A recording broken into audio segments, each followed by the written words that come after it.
Welcome to Blow Off number 2 here on Sean's View Entertainment, where it's just about as much about you, the viewers and the subscribers, the 5 best questions. Remember, keep sending them in. The 5 best questions will get answered on the Blow Off Part 3. So keep submitting those questions for me, and your name, your question could be answered by the brash one, Sean's View Entertainment. Now, I brought the debut edition. Click the video, a couple videos before this one. Go click it, go check it out. I'm hoping I keep this segment. I'm hoping that this is an ongoing thing, but you know how things last and don't last here on Sean's View Entertainment. More so don't last. But we're going to see how this goes. As long as it gets shared, enough likes, enough comments, enough opinions, because we're going to drag this out over the weekend. And I could even bring this out over the week. Now, blow-off, ladies and gentlemen, if you look up in wrestling terms, is a blow-off to a wrestling feud. It's where it's reaching its boiling point. And by the end of the week, we are reaching our boiling point as it concerns all things WWE. And especially if it's been a bad week for WWE, you can't come on here. You can't wait to come on here and rant and cuss and moan and complain and criticize. And that's what you can do to me here on this show. You can rant, you can question, you can civilize, you can criticize, you can multiply, you can divide, you can add, you can subtract. You can do all those things here on Blow Off. But this is Blow Off number 2. And remember, in the 3rd installment over the weekend, probably tomorrow on Sunday, if we get that far, I will be taking your questions and answering them in front of the live audience here on YouTube.com. So please, the 5 best questions will get answered. And I'm talking any question. It could pertain to wrestling. It can pertain to life. It can pertain to something in general, something that's been bothering you, something that you want to ask me, whatever issue you have. So, ladies and gentlemen, once again, I'm going to make something of this blow-off. I'm not just going to come on here and talk incoherently for the next several hours. No. It's only going to be a few minutes of your time. The top, and this is in my opinion here, and we also have to add that, the top show of the week, the top superstars of the week. So, ladies and gentlemen, in my opinion, the top show, Raw or Smackdown, who ran it better, Stephanie or Shane? This week, I say it's pretty even with Shane and Stephanie McMahon ever since WWE Payback. The top show of the week I would have to give to Raw, although Raw could have been better, but there's been a lot worse, no doubt about it. So yeah, 50-50 with Shane and Stephanie, and I think Raw is the top show of the week, although SmackDown was very must-see. All right, now the top 5 superstars, counting from 5 to 1. Big Cass. Now, why did I include Big Cass on here? Well, Big Cass has been holding his own ever since Enzo went down with an injury. And you gotta give credit where credit is due. You have to realize the potential. You have to realize the opportunity that is at hand and the chance that Big Cass is taking. Because Big Cass could take off, and then all of a sudden Enzo could be lost and just be a memory. Now, Enzo came down with a victory, as we all know, last Sunday at WWE Payback.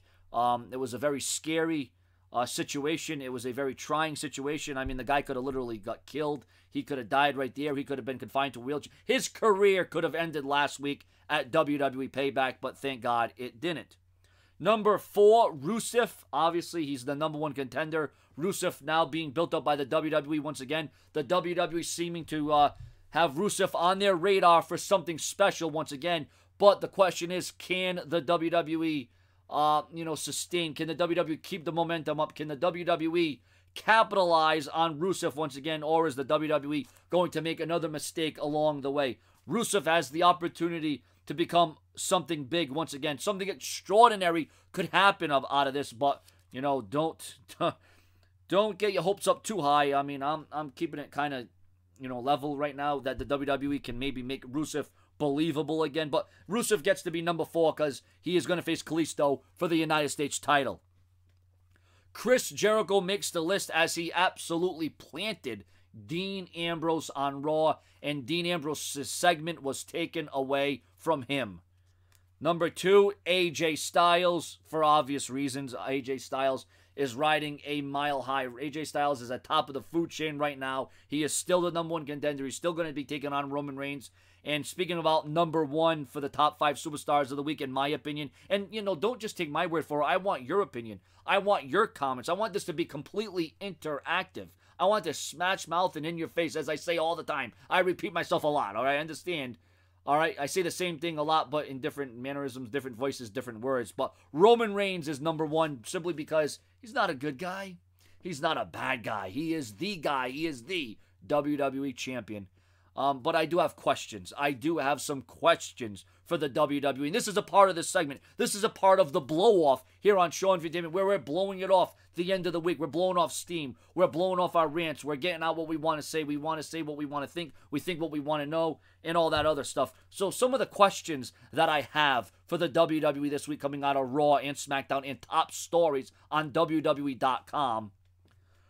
When Stephanie McMahon canceled Dean Ambrose's show, The Ambrose Asylum, on Raw, when Jericho annihilated Dean Ambrose, why didn't Shane McMahon come out and do anything about it? Why did he not reverse the decision? Why didn't Shane McMahon play a role in that segment? That's the question. That's one of the questions I have for the WWE this week. Another question I have for the WWE this week is, why couldn't AJ Styles score at least one pinfall victory over Roman Reigns on both occasions this week? We had Roman Reigns and AJ Styles in the same match on Raw and SmackDown, but yet they couldn't get AJ Styles the victory. They couldn't let AJ Styles get one win over Roman Reigns.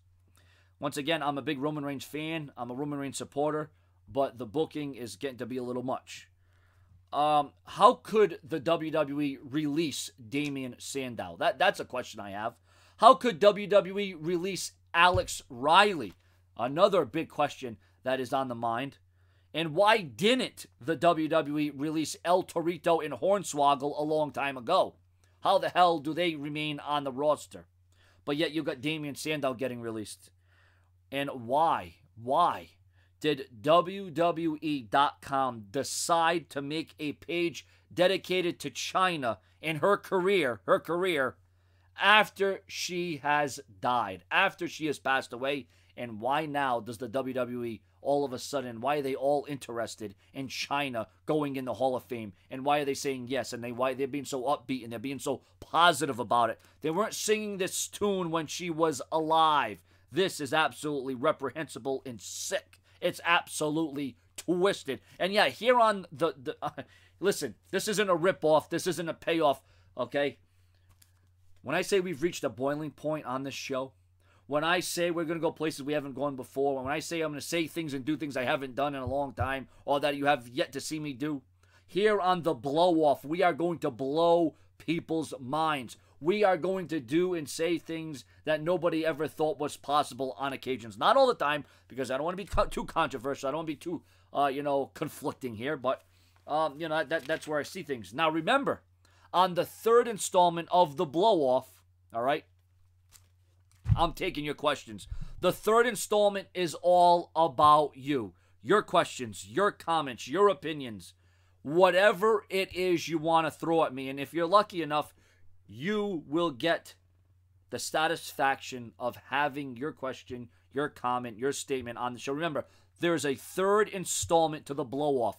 There'll be 3 to 4 parts over a weekend, starting Friday night, going into Sunday. Now, obviously, I started a little late because I just came up with this concept a few hours ago, so I'm just trying to get this off the ground, off the wall. I'm trying to get it off the charts. I'm trying to get the ball rolling on the show. So if you can in any way share my videos, comment, question, and leave your feedback, it would be greatly appreciated, because without you, this segment stops. If it's not for you, if it weren't for you, if you didn't click the video, if you didn't comment on the video, if you didn't like the video, then the video stops. This episode stops, and you'll never see it again. It'll go out the window and never see the light of day again. And I know I've done many segments. I know I've done many different shows on here, and I've tried to get it over, and I've tried to get a reaction. And for one reason or another, it didn't pick up momentum. I'm hoping that the blow-off blows your mind in more ways than one. Remember, the next installment is all about you. Your questions, your comments, your opinions, your statements, your suggestions, your problems, your antics, whatever it is. The next installment here on Blow Off, the third part of the first weekend, the debut, is all about you. Subscribe.